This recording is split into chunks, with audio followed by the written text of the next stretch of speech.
Football বিষয়ক website transfer market.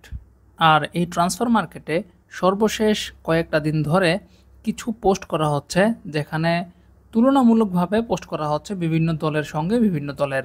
আর সেখানেই বাংলাদেশের সঙ্গে যেন পারছে না কেউই, সেটা যে কোনো দল হোক, ব্রাজিল কিংবা আর্জেন্টিনা কিংবা বিশ্বের যে কোনো দল, কেউ যেন বাংলাদেশের সঙ্গে টক্কর দিতে পারছে না।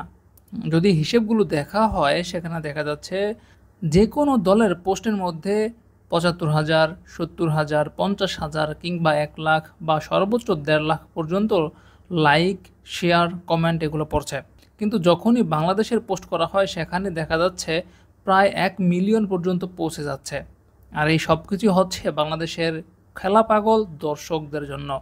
ফুটবলে হয়তো ব্রাজিল আর্জেন্টিনার সঙ্গে বাংলাদেশ কিছুই না, কিংবা হয়তো দক্ষিণ এশিয়ার মধ্যেও অনেক সেরা সেরা দল রয়েছে যাদের সঙ্গে আসলে বাংলাদেশ কিছুই না। কিন্তু খেলাটা যখন মাঠের বাইরে, খেলাটা যখন ভক্তদের মধ্যে, তখন আসলে সব কিছুই সম্ভব। ইভেন ব্রাজিলও পারেনি বাংলাদেশের সঙ্গে,